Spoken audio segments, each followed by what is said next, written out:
రైతు బాగుంటేనే మనం బాగుంటాం అనే సిద్ధాంతాన్ని నమ్ముతూ మన ఆక్వా ఇండస్ట్రీలో ఏంటంటే కల్చర్ మధ్యలో మన యానిమల్ యొక్క హెల్త్ స్టేటస్ కానీ గ్రోత్ కానీ మనం అబ్జర్వ్ చేసేది శాంప్లింగ్ నెట్ ద్వారా. అంటే శాంప్లింగ్ నెట్ వేసినప్పుడు మనం అబ్జర్వ్ చేయవలసింది ముందుగా ఒక 12 పాయింట్స్ ఉన్నాయి. ఆ 12 పాయింట్స్ మనం మాట్లాడుకుందాం. శాంప్లింగ్ నెట్ వేసినప్పుడు ముందు నెట్ని పీపీ వాటర్లో నీట్గా మనం హైజీనిక్ చేసుకుని మనం నెట్ వేసుకుంటే చాలా మంచిది. ఫస్ట్గా మన యానిమల్ వైజ్గా వస్తే కనుక ఒక వాటికి మనం ఎన్ని కేజీలు పడ్డది, ఎంత నెంబర్ పడ్డది అన్నది మనం అబ్జర్వ్ చేయాలి. అలా యానిమల్ వైజ్గా వస్తే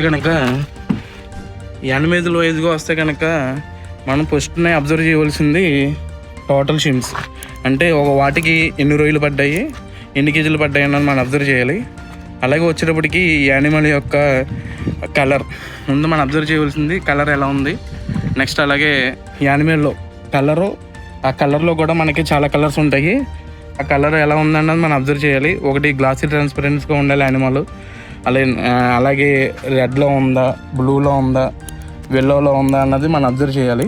సెకండ్ పాయింట్ వచ్చేటప్పటికి సైజ్ వేరియేషన్ ఏమైనా ఉందా అన్నది కూడా మనం అబ్జర్వ్ చేయాలి. సెకండ్ పాయింట్ వచ్చేటప్పటికి షెల్, యానిమల్ యొక్క షెల్ మీద డాట్స్ ఉంటాయి. అది బ్లాక్ అండ్ వైట్లో ఉంటాయి. బ్లాక్ డాట్స్ వచ్చేటప్పటికి 2 రకాలు ఉంటాయి. మళ్ళీ ఒకటి జెనెటికల్గా, ఇంకొకటి వచ్చేటప్పటికి మెకానికల్. అంటే ఒక యానిమల్ తగిలినప్పుడు అయ్యే డ్యామేజ్ని మనం బ్లాక్ డాట్స్ అంటాము. నెక్స్ట్ అలాగే షెల్ సాఫ్ట్గా ఉందా, హార్డ్గా ఉందా, లేదంటే రఫ్గా ఉందా అన్నది కూడా మనం అబ్జర్వ్ చేయాలి. నెక్స్ట్ థర్డ్ పాయింట్ వచ్చేటప్పటికి యానిమల్ యొక్క గిల్స్ ఎలా ఉన్నాయి, నార్మల్గా ఉన్నాయా, ఎక్స్పోజ్ అంటే యానిమల్ బాడీ కన్నా ఎక్స్పోజ్ ఏమైనా అయిందా, లేదంటే ఏమైనా డ్యామేజ్ ఏమైనా ఉందా అన్నదే చూసుకోవాలి. Dr. Grow. Say yes to growth.